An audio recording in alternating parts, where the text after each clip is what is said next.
قربانیاں پیش کرنے کے ساتھ حضرت حسین نے ساری امت کو یہ بتایا کہ جب حق کے اعلان کی بات آئے، جب باطل کو باطل کہنے کی نوبت آئے تو ہمارے قدم پیچھے نہیں ہٹ سکتے۔ ہماری رگوں میں وہ خون ہے جو سرکار دو عالم صلی اللہ علیہ وسلم کا خون ہے۔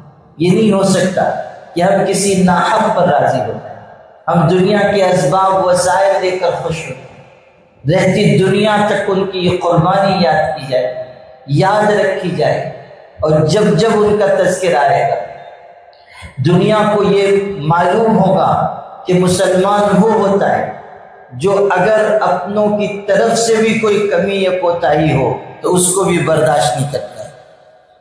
آج آپ دیکھیں کہ اس کردار کی مسلمانوں کو کس قدر ضرورت ہے، اس حسینی کردار کو اپنانے کی کتنی ضرورت ہے۔ آج آپ دیکھیں کہ عالم میں کس قدر باطل اور ناحق اور جھوٹ پھیلایا جاتا ہے۔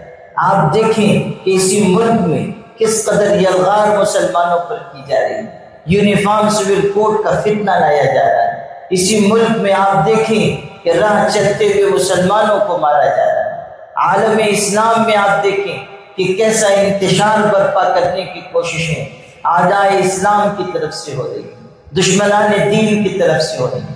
آپ نہیں پڑھ رہے ہیں اخبارات میں کہ آئے دن دنیا کے مختلف حصوں میں قرآن پاک جلایا جا رہا ہے، سویڈن میں جلایا گیا، ڈنمارک میں جلایا گیا، اور دوسرے خطوں میں قرآن چلایا جا رہا ہے۔ کیوں؟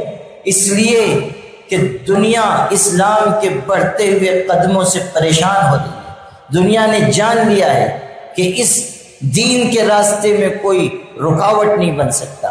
دنیا میں مسلمانوں کی تعداد 2 ارب ہو چکی ہے۔ جس قدر تیز رفتاری سے اسلام پھیل رہا ہے، لوگ یہ کہہ رہے ہیں ماہرین کہ اسی تیز رفتاری سے اگر اسلام بڑھتا رہا تو کچھ ہی وقت میں وہ دنیا میں سب سے پہلے نمبر پر آ جائے گا۔ آج مذہبی اعتبار سے سب سے بڑی تعداد عیسائیوں کی، لیکن عیسائیت سمٹ رہی ہے، اسلام پھیل رہا ہے، اور اس کی رفتار اتنی تیز ہے کہ اگر یہ رفتار قائم رہی تو چند برسوں میں عیسائیت پیچھے رہ جائے گی، اسلام سب سے آگے آ جائے، مسلمانوں کی سب سے بڑی تعداد دنیا میں ہوگی۔ آج یورپ میں، مغربی ملکوں میں لوگ اسلام قبول کر رہے ہیں، اس لیے نہیں کہ ہم دین کی دعوت لے کر ان تک پہنچ رہے ہیں، اس لیے کہ اسلام کی کشش ان کو اپنے اندر کھینچ رہی ہے۔ وہ دیکھ رہے ہیں کہ ان کے زخموں کا مرہم اگر کہیں ہے اسلام میں، بہت بڑی تعداد میں عورتیں مسلمان ہو رہی، لڑکیاں مسلمان ہو رہی۔ کیوں؟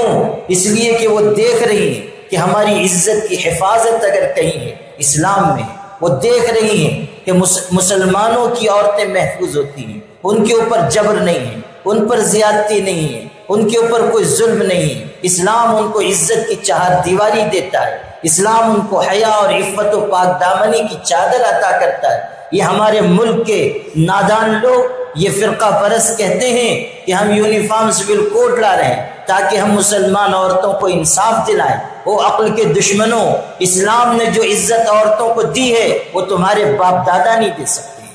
دنیا کے کسی ملک نے، دنیا کی کسی تہذیب نے، دنیا کے کسی مذہب نے عورتوں کو وہ حق، وہ اختیار، وہ مقام نہیں دیا ہے جو اسلام نے عطا کیا ہے۔ اسلام نے عورتوں کو وہ مقام دیا کہ اعلان کیا کہ جنت ماں کے قدموں کے نیچے ہے۔ اس سے بڑھ کر عورتوں کو عزت دی جا سکتی ہے؟ اس سے بڑھ کر عورتوں کے لیے اور کوئی مقام ہو سکتا ہے؟ خدا کی عالی شان جنت کو ایک عورت کے قدموں کے نیچے لا کر رکھ دیا گیا، اس سے بڑھ کر عزت کا مقام اور کیا ہوگا؟ آج یہ کہتے ہیں کہ ہم عورتوں کو حقوق دلانا چاہتے ہیں۔ اسلام نے عورتوں کو جو حقوق دیے ہیں، دنیا کے تمام بین الاقوامی قوانین پڑھ لیجیے، دستور پڑھ لیجیے، کسی میں آپ کو عورتوں کے لیے وہ عزت، وہ تحفظ، وہ حقوق نہیں ملیں گے جو ہمارے یہاں ہیں۔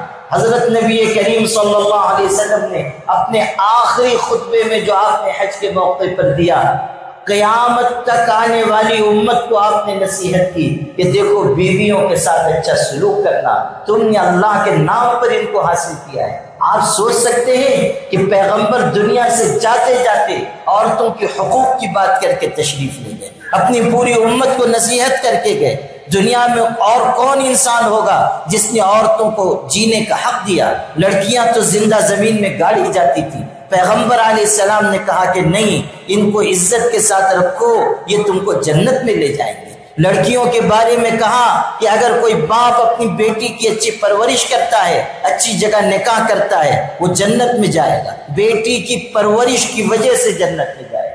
آپ غور کیجئے کہ بیٹی کو جنت کی سیڑھی قرار دیا گیا، جنت کا زینہ قرار دیا گیا.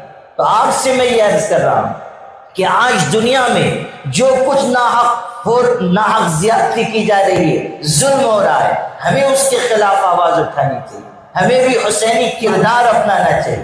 ہمیں بھی اپنے اندر جرأت اور ہمت پیدا کرنی چاہیے. بزدلی اور کم ہمتی سے کام مت لیجیے. اپنے آپ کو اس راستے پر نہ چلائیے جو راستہ کم ہمت اور کمزور انسانوں کا ہے، باطل پرست انسانوں کا ہے. ہمارے اندر یہ طاقت ہونی چاہیے کہ ہم حق کو حق کہہ سکیں، باطل کو باطل کہہ سکیں، صحیح اور غلط میں لکیر کھینچ سکیں، جائز اور ناجائز کا فرق دنیا کو دکھا سکیں. مرد حق باطل سے ہرگز خوف کھا سکتا نہیں، سر کٹا سکتا ہے لیکن سر جھکا سکتا نہیں. ہم اپنی جان دے سکتے ہیں،